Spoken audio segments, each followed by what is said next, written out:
In 1994, Intel's Pentium processors suffered from floating point bug. Surprisingly for Intel, once the consumers became aware of the bug, rather than reaching out to manufacturers, they were calling Intel directly. It became obvious at that point that Intel has become a household name. Even though it's selling to enterprises, consumers think of it as a consumer electronics company and have the same expectations of customer service. A 10x change. Power, vigor, and competence of competitors, their focus and funding. Power, vigor, and competence of suppliers, are there a sufficient number of them? Power, vigor, and competence of customers, are there a few of them or a lot? And how demanding are they? Power, vigor, and competence of potential competitors, what about those who are not competing today, but might come in if the circumstances change?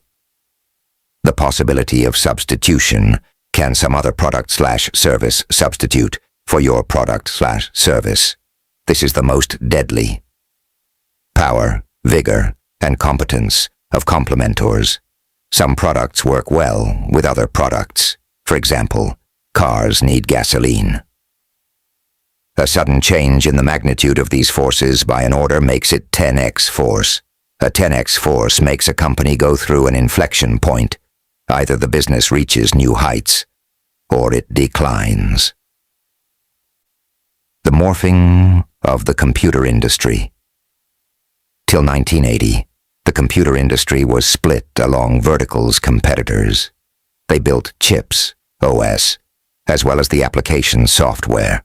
After an inflection point, competition became more along horizontal lines. Companies were competing solely on either the chips, OS, or the application software, while maintaining compatibility with other players. Compaq, Dell, and Novell became the players who understood the new battle. IBM launched OS/2, which was meant to work with other PC manufacturers. Its name rhymed with IBM's PS2, and the fact that IBM was competing with these manufacturers in the PC business produced a lot of friction for IBM to market OS/2. There were 3 rules which successful companies like Dell, Novell, and Compaq followed. Don't differentiate without a difference. Don't fight a new wave of technology, instead grab it. And, instead of cost-based pricing, focus on what market will accept as a price, and then work towards cutting costs to make money out of it. This will allow for economies of scale. They're everywhere. 10x change in competition. Walmart has superior logistics than others. Companies who succeeded against it did so by specializing. For example, Home Depot, Office Depot, Toys R Us, etc. 10x change in competition. Next was built around vertical industry model. It was aimed at competing against Mac, except that industry changed in the meanwhile and found itself competing against several PC manufacturers. Next, saved itself by becoming a software-only company afterward. 10x change in technology.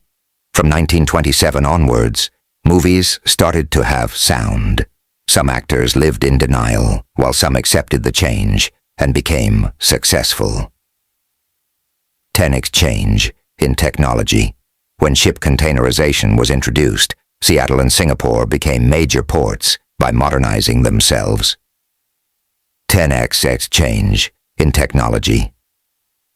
When PCs were introduced, DEC, who transitioned the world from IBM's mainframes to DEC's mini-computers, failed to acknowledge that PCs would disrupt them. 10x change in customer.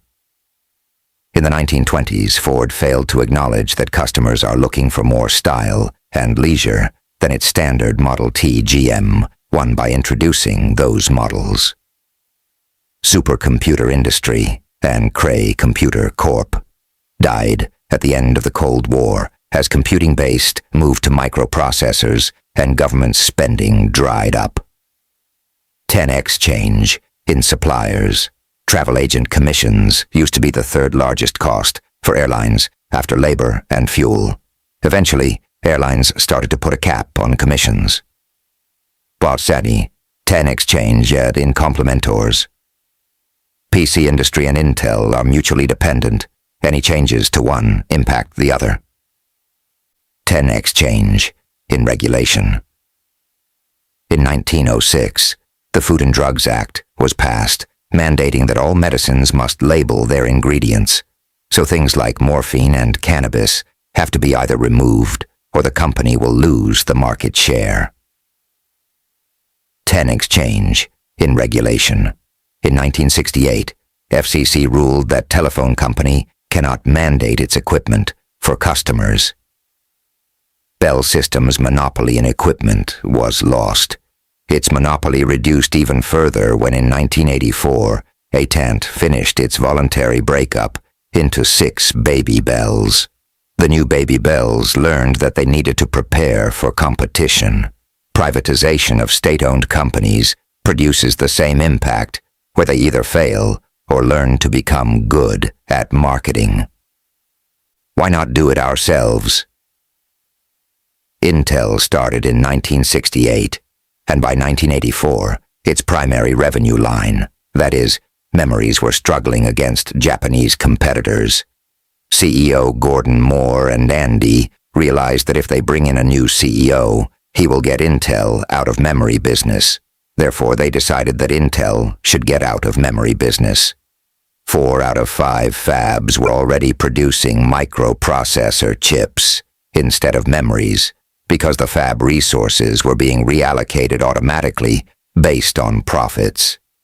There was a lot of political turmoil internally. Customers were not surprised, since they were expecting this. The Complete focused on 386 processors, which became a huge success. Lesson: when a new CEO is brought in, usually when the company is struggling, he succeeds not because he is better, but because he does not have the same emotional attachment to the obsolete past as the previous one. Signal or noise. A signal which might be indicating a 10x change should be evaluated regularly. It could be noise initially and might become an important indicator later. X-ray Intel felt X-ray-based lithography is noise, while IBM felt it's a signal and is spending a lot of resources on it. RISC versus CISC. For a short period of time, there was a fear that CISC will become obsolete and RISC will take over. Intel worked on 860 series, RISC, which was backward incompatible with 386 series and 486 series, CISC. Eventually they realized that it's a noise, and advantages which RISC has to offer over CISC are not substantial enough for PC manufacturers to make a switch. By how to differentiate between a signal and a noise. Is your key competitor about to change use? Silver bullet test. Whom would you kill if you have only one bullet left? To find who is a key competitor. Is your key complementor about to change? Has current key complementor become less important? Is there a different company taking its place? Do people seem to be losing it around you? You and your management were selected by evolution to be the best persons to handle original business. If it's being disrupted, the very process which got you and your associates where you are might retard your ability to recognize the trend. Middle management, especially in the sales, is the first one to notice that something has changed. They might lack perspective or expertise, but have much more exposure than the top-level management to the outside world. Think of these individuals as messengers and never ever shoot the messenger for bringing bad news. First version, trap. Quality of the first version of new technology is usually shoddy, but one should think about its long-term potential and significance, assuming that the quality will eventually become good. Debates are difficult, challenging, and important.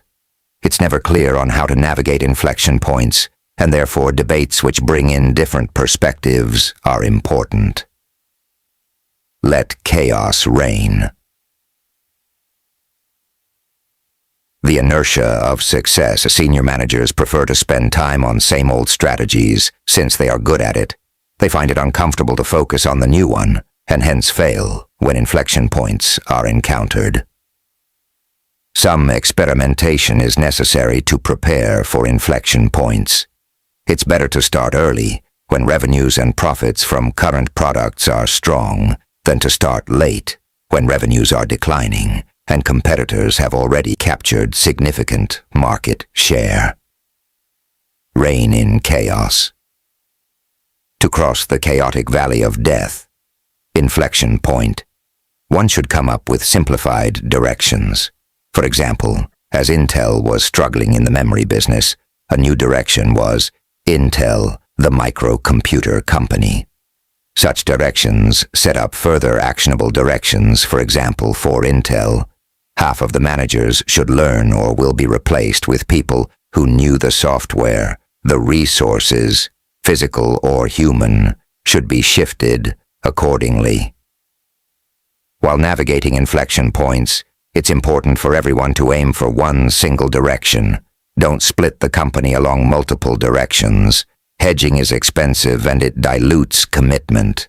Facing competition with only half the resources is dangerous.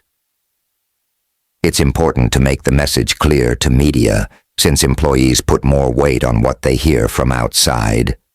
Executives' calendar appointments should emphasize the new direction as well. The companies who succeed have a good dialectic between top-down, coming from CEO, and bottom-up, coming from middle-level managers' actions. Career inflection points. Be always alert and aware of changes in the environment. Keep an eye on whether your company is losing grounds to competitors, implying job change for you, or is the whole sector is being transformed, implying skill acquisition for you. Whenever you believe that a career inflection point is coming, inactivity is dangerous. Choose a direction and commit yourself fully to navigate the valley of death.